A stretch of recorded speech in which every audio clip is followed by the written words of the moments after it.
yéen caméraman yi xool leen rek damay taxaw seen champ de man xaw ma dara si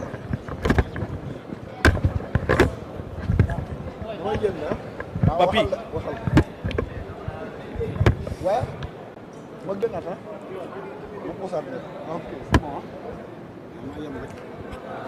salaamaaleykum salaamaaleykum tey ñu ngi nga ñëwaat ci sermon bu imam bi nga xamante ne tey parce que daal di consacré ci li ñuy wax kersa tey ban jàngat yi di wax asalaamaaleykum wa rahmatullah di leen nuyu di nuyu peuple sénégalais bi yëpp góor ñi ak jigéen ñi mag ñi ak ndaw ñi ñi nekk ci biir réew mi ak ñi nekk ci bitim réew yëpp di sant sunu borom moom mi nga xamante ni daaw fii la ñu teewoon ñaan ko ne ko yàlla nañ fekke déwén mu dimbali ñu fekke déwén kon ñoo ngi ko ci sant cant goo xamante ni am na fu mu yem am na fu mu tàmbalee waaye amul fu mu yem di ñaanal ñi nga xamante ni yëpp ci diggante bi dañ fee bàyyi ko wuy ji suñu borom di ñaanal ñi tëdd ci lalu hôpital di ñaanal it ñi nga xamante ni caabi daf leen féete ginnaaw di ñaan suñu borom mu feexal leen defal leen tawfeex ba ñu mën a dellu ci seen njaboot di sant yàlla bu baax a baax nag di rawatina ci xutba bi nga xamante ni Cheikh Moustapha bu ibnu sëñ Abdou Khadir indi na ko tey waxtaan ci kersa loo xamante ni nag dafay répondre ci benn crise boo xamante ni dafa am muy crise multiforme multidimensionnelle boo xamante ni am na ci suñu jamono donc say kilifa bu ñu taxawee fàttali li nga xamante ni moom mooy kersa yaakaar naa ne jàng ab leçon bu rëy la boo xamante ni joxe na ko tey ñu war ci jàng nag lu baree bari ngir defar ci suñu àdduna tey waaye ngir waajal ci tamit sunu ëllëg li nga xamante ni moom mooy allahira kon jàpp naa ne xutba bu am solo la qui vient à son heure comme ni nga xamante noonu la koy defee te ni ñu ko defee ci Masalikul Jinaan tey noonu lañ ko defee ci jumaa yëpp ci biir Sénégal kon di ñaan sunu borom mu may ñu dégg ak topp di ñaanal kilifa diine yi nekk ci biir réew mi yëpp sunu borom dëgëral leen yokku leen tawféex yokku leen aw fan di ñaanal réew mi yëpp tamit dans sa globalité suñu borom def fi jàmm ba nga xamante ni lu mel nii su xewatee su xewee saa bu ñëwee dinañ ko mën a def ci nii ñu ko defee ci jàmm ak salaam kenn ku ci nekk mën a dellu sa kër retrouver sa njaboot ci quiétude bi gën a mat.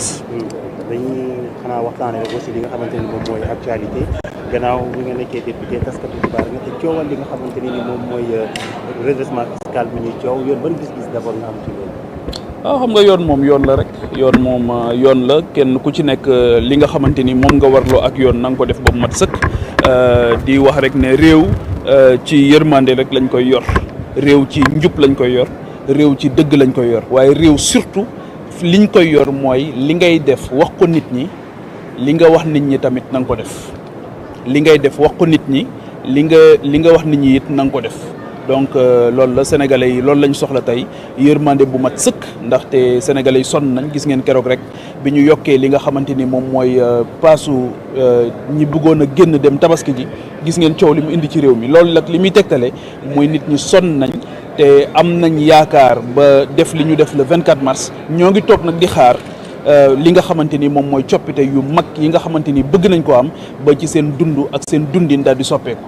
kon encore une fois le message mooy ñi yor réew mi li ñu nar a def nañu ko wax nit ñi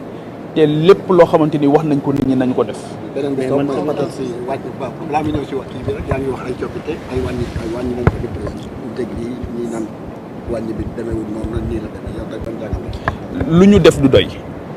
li askanu Sénégal daj ngir ñu agsi au pouvoir mësuñu koo daj ci nit pour mu agsi au pouvoir kon ñoom lu ñu def doyut askan bi dañu sonn les Sénégalais sont très fatigués yéen a ngi nii yéen a gën a sonn ñëpp les jeunes reporters médias yi nga xamante ni les patrons de presse sont aussi fatigués les reporters sont fatigués kon parents yi sonn nañ askan bi sonn nañ donc nit ñi li ñuy xaar mooy une direction le peuple sénégalais attend une direction des actes forts loolu moom moo gën li nga xamante ni mooy yeneen yi nga xamante ni yëpp jàpp naa ne coow yu amut solo la li am solo dëgg mooy yan acte la ñuy posé yoo xam ne dafay jeexital ci doomu ki rawatina ndaw ñi nga xam ne dañoo am xëy parce que président de la république bu ko ndaw ñi tànnee def ko président de la république jox nañ ko xëy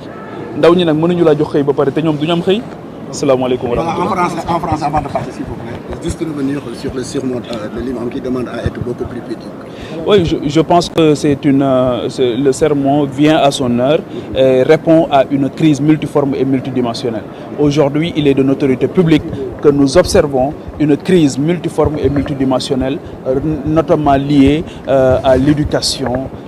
notamment des plus jeunes. Et je pense qu'aujourd'hui, Serigne Moustapha Ibn Serigne Abdou Khadr a bien remis le curseur à l'endroit pour demander aux uns et aux autres de se remettre sur le droit chemin et d'être beaucoup plus vertueux, d'être beaucoup plus d'humilité, mais d'être beaucoup plus engagé sur le chemin de la droiture, de la quiétude, de la rectitude et de la réussite. Je pense que nous demandons à Allah subhanahu wa ta'ala de nous permettre de bien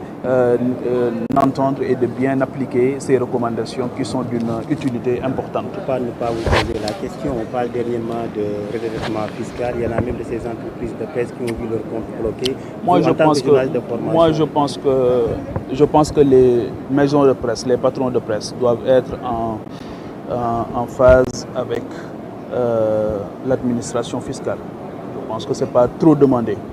Mais il est évident que l'État doit aussi mettre davantage les conditions pour permettre aux maisons de presse,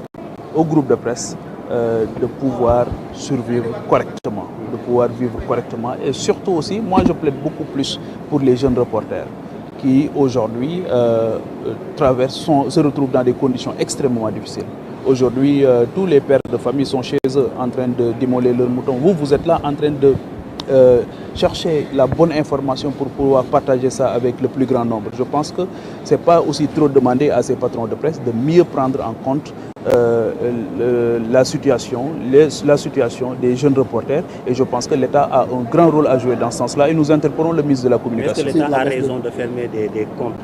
de ces médias-là? Ça, c'est l'administration fiscale qui a ses pratiques et je pense qu'on ne peut pas lui dénier ça. Sur la baisse des prix, rapidement. Les Sénégalais sont extrêmement fatigués à attendre des actes forts. Moi, je pense que c'est ça qui est évident. Les Sénégalais n'ont jamais autant sué pour permettre à un pouvoir d'arriver au pouvoir. Je pense qu'aujourd'hui, l'État doit encore faire des efforts beaucoup plus conséquents, beaucoup plus significatifs pour permettre aux Sénégalais, aux Gorgolou, de pouvoir s'en sortir correctement. Merci. Je vous remercie. Merci. Ibou, Bougane na ñëw yéen ñuy dispersé ku nekk di tas kay na ko kenn dem jëli mu ñëw. waaw noonu lay dem kenn dem di jëli. kenn day dem jëli ko rek boo ko woowee moom dina ñëw. Dakar Buzz. kan mooy numéro. waaw boo na ko woo mu ñëw de. fan la ne fan tegal na suuf rek tegal suuf. waaw waa ji yoroon naa ko. kii bàyyi la xel mi ngi ñëw de. kan mis mi ngi ñëw. Bougane ñoo ko teg ak bi bàyyi la xel mi. Bougane day ñëw ñëw na dama nga fële wa non waa ji après gars yi mais duñ la woo mu ñëw moom ñu war a la